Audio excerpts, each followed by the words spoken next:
بسم اللہ الرحمن الرحیم الحمدللہ رب العالمین والصلاة والسلام علی سیدنا محمد وعلی آلہ وصحبہ اجمعین۔ السلام علیکم ورحمۃ اللہ وبرکاتہ۔ کیا کبھی آپ نے سوچا ہے کہ اللہ تعالیٰ جب کسی قوم کو بار بار اپنی نعمتیں یاد دلاتا ہے تو اس کا مقصد کیا ہوتا ہے؟ کیا صرف نعمتوں کا ذکر کرنا کافی ہے یا ان نعمتوں کا حق ادا کرنا بھی ضروری ہے؟ سورہ بقرہ کی آیت نمبر 40 سے ایک نئے مضمون کا آغاز ہوتا ہے۔ یہاں سے اللہ تعالیٰ براہ راست بنی اسرائیل کو مخاطب کرتے ہیں تاکہ ان کی تاریخ سے پوری امت محمدیہ صلی اللہ علیہ وسلم اور تمام انسانیت سبق حاصل کریں۔ آئیے سورہ بقرہ کی آیت نمبر 40 کا تفصیلی تفسیر بیان کرتے ہیں۔ یا بنی اسرائیل اذکروا نعمتی التی انعمت علیکم واوفوا بعہدی اوف بعہدکم وایای فارہبون۔ ترجمہ: اے بنی اسرائیل، میری وہ نعمتیں یاد کرو جو میں نے تم پر کی اور میرے عہد کو پورا کرو، میں تمہارے عہد کو پورا کروں گا، اور صرف مجھ سے ہی ڈرو۔ ناظرین، حضرت آدم علیہ السلام کا واقعہ بیان کرنے کے بعد اب قرآن مجید ایک نئی قوم کا ذکر شروع کرتا ہے جس کا نام ہے بنی اسرائیل۔ اسرائیل حضرت یعقوب علیہ السلام کا لقب ہے اور بنی اسرائیل سے مراد حضرت یعقوب علیہ السلام کی اولاد ہے۔ اللہ تعالیٰ نے اس قوم پر بے شمار احسانات فرمائے، انہیں انبیاء عطا کیے، آسمانی کتابیں نازل کی، فرعون جیسے ظالم سے نجات دی، من و سلوہ جیسی نعمتیں عطا کی، بادلوں کا سایہ دیا اور دنیا میں انہیں ایک ممتاز مقام عطا فرمایا۔ لیکن وقت گزرنے کے ساتھ ان میں سے بہت سے لوگ اللہ تعالیٰ کی نعمتوں کو بھول گئے، اس کے احکام سے دور ہو گئے اور اپنے وعدوں کو توڑنے لگے۔ اسی لیے اللہ تعالیٰ نے سب سے پہلے فرمایا، اے بنی اسرائیل، میری نعمتوں کو یاد کرو۔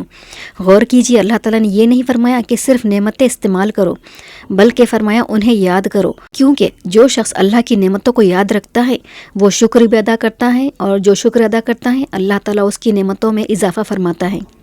قرآن مجید میں اللہ تعالیٰ فرماتا ہے، لَئِن شَكَرْتُمْ لَأَزِيدَنَّكُمْ، اگر تم شکر ادا کرو گے تو میں تمہیں اور زیادہ عطا کروں گا۔ سورہ ابراہیم آیت نمبر 7۔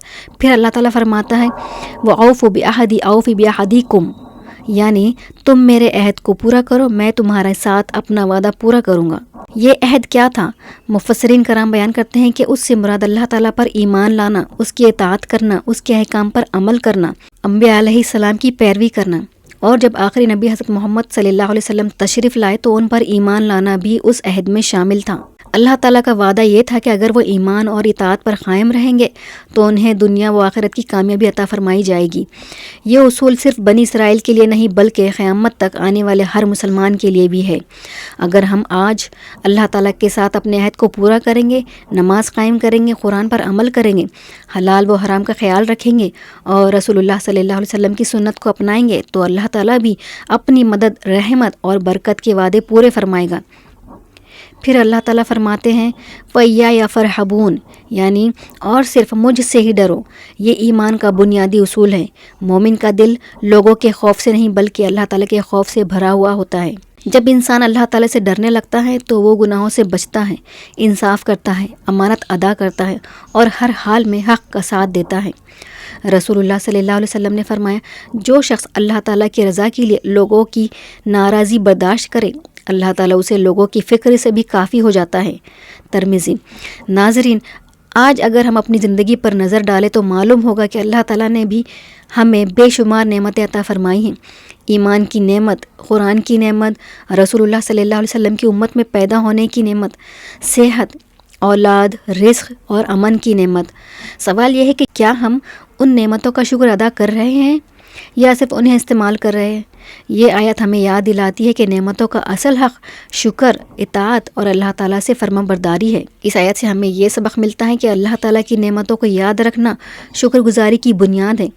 اللہ تعالیٰ سے کیا ہوا عہد پورا کرنا ہر مومن کی ذمہ داری ہے۔ قرآن و سنت پر عمل کرنا اللہ تعالیٰ کے عہد کو پورا کرنے کا اہم حصہ ہے۔ حقیقی مومن صرف اللہ تعالیٰ سے ڈرتا ہے۔ ناشکری انسان کو اللہ تعالیٰ کی نعمتوں سے محروم کر سکتی ہے۔ آج ہم ہر روز بے شمار نعمتوں سے فائدہ اٹھاتے ہیں، لیکن کتنی بار اپنے رب کا شکر ادا کرتے ہیں؟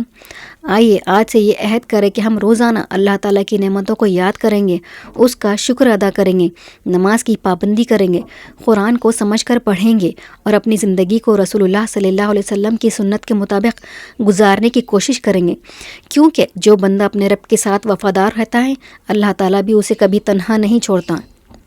ناظرین، سورہ بقرہ کی آیت 40 ہمیں یاد دلاتی ہے کہ اللہ تعالیٰ کی نعمتیں صرف یاد کرنے کے لیے نہیں بلکہ ان کا شکر ادا کرنے اور ان کے مطابق زندگی گزارنے کے لیے ہیں۔ جو قوم اپنے رب کے ساتھ کیے ہوئے عہد کو نبھاتی ہے، اللہ تعالیٰ اسے عزت، برکت اور کامیابی عطا فرماتا ہے۔ اللہ تعالیٰ ہمیں اپنی نعمتوں کی قدر کرنے، ان کا شکر ادا کرنے، اپنے عہد کو پورا کرنے اور ہر حال میں صرف اسی سے ڈرنے کی توفیق عطا فرمائے۔ آمین یا رب العالمین۔ اگلے حصے میں ہم سورہ بقرہ کی آیت نمبر 41 کی تفصیلی تفسیر بیان کریں گے، جہاں اللہ تعالیٰ بنی اسرائیل کو قرآن کریم پر ایمان لانے، حق کو نہ چھپانے اور دنیاوی فائدے کے لیے اللہ کی آیت کو نہ بیچنے کی سخت نصیحت فرماتا ہے۔ والسلام علیکم ورحمۃ اللہ وبرکاتہ۔